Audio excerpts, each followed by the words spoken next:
Hi, I'm Ben. Hello, I'm Deepro. And This is the update.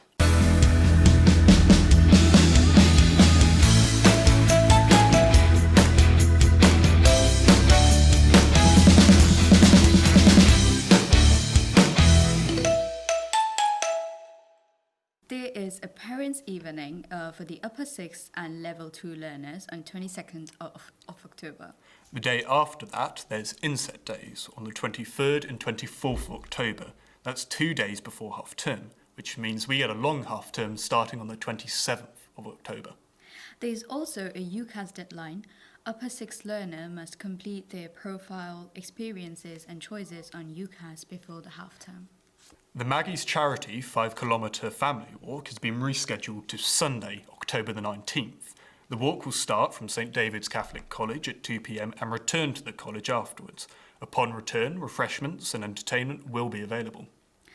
In basketball, the boys faced Cardiff Archers in a friendly game at home. It was a good opportunity for the boys to get a taste of playing against older, stronger players and what basketball is like at university level. They kept the game close, leading at the first quarter, but the score stretched out in the third, and they lost 58-79. The netball team also had a match as they played their first tournament against Llanishen, Howes and Glantaff in the President's Cup. The girls showed determination and a high work rate to bring the ball down the court. The circle of defence of Selina and Liana was imposing, with numerous interceptions and deflections. Although the team just missed out on the eventual winners Llanishen, they can take lots of positives to learn into their next tournament. And a reminder, netball continues every Tuesday lunchtime in the sports hall. Well done to the boys who competed in the second cross-country run of the season. Harry, Jacob, Max, Austin and Joe all completed the tough course in a superb time and a particular strong race for Harry, who finished 4th. Well done, boys. It's been a week full of sports with football as well, and despite a strong start, the boys fell to a 5-1 defeat to the well-organised Coleg Cigar team. Embrima put the boys ahead from the penalty spot before Coleg Cigar turned the game around before half-time. As the boys chased the game in the second half and pushed higher up in the pitch, this left gaps that Coleg Cigar capitalised on, and they won 5-1. And lastly, good luck to the rugby team who are playing their first competitive home game today against Plasma.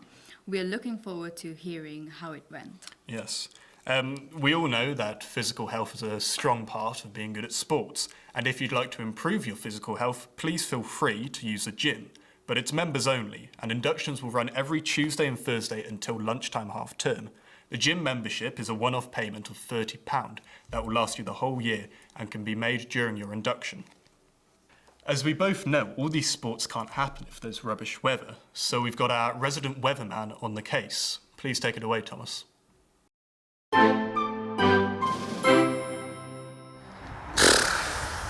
It's pretty bleak, I'll be honest. Don't worry, it's only going to get worse.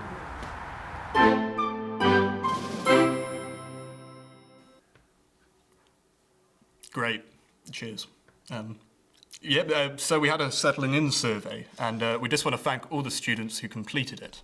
One of the things on the feedback was that we wanted more seating. So a quick update to say the college has listened and more seating has been added to the top floor of the main building. We will continue to update you regarding how we are addressing to the other points you have raised. Well done to Emily Gao, who represented young people at an event in Stuttgart, Germany, to mark the 70th anniversary of the twinning of Stuttgart and Cardiff. There is a full story written by Comms Club member Bayern on the college website. In the last episode, Ishal and Aya mentioned that the elections for the student council took place and the teams has been officially elected.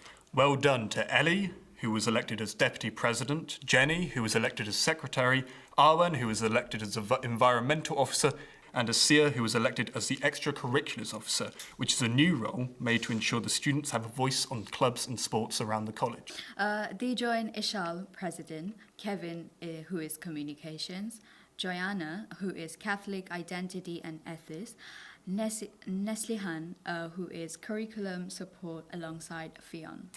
Aya and Aurelia focus on student welfare, and Abdul is on employability. The aim of the Student Council is to represent all students and give learners a voice in college decisions. Two of this council also sit on the Board of Governors, Ishal and Ellie. There's more information available on this on the St. David's website. October is a month of Holy Rosary, a prayer that invites that meditations on the mysteries of Christian faith. Would you like to learn how to pray the Rosary? Would you like to own one? Get in touch with Dr. Tranter or Father Benny if you're interested. October is also ADHD Awareness Month. There are a couple of myths that we will be talking about. The first myth is we all have a bit of ADHD. What do you think about that? Well, it's not true. While we all can struggle sometimes to pay attention or maintain attention for sort of long periods of time, ADHD is more than that. There's many reasons you could lose focus that aren't necessarily ADHD. ADHD is a physical difference in the brain. It's more than focus. It affects motivation, attention, impulses, time management, organisation, and in some cases, emotional dysregulation. It's a mixture of these that causes some people with ADHD to struggle in ways others might not. A myth I heard about ADHD was only boys have ADHD. I don't agree with that. It is a common stereotype of people with ADHD. Boys who run around with loss of energy and little focus. Boys diagnosed 2 to 3 times more than girls. But the BBC estimates that tens of thousands of women in the UK have ADHD but are undiagnosed. I have a myth. ADHD make people less intelligent. Do you agree? No, again, it's not true. Things like needing more time for tests and assignments can sort of lead people to that judgment. But people with ADHD can also think those things about themselves, especially if they compare themselves to classmates. The information processing impairment is entirely separate from an intellectual capacity. For example, if I had ADHD and I was reading a book, I might have to read slower than other people because my brain would cause me to lose focus and lose track of what I'm reading.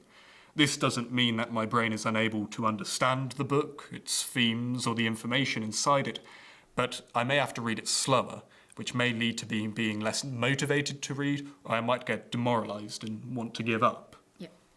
If you'd like more information on ADHD, speak to the Learner Support Centre, who have some fantastic resources, including some great advice for people who want to support their friends who have ADHD. That's it for today's update. We hope to see you in a bit. Bye.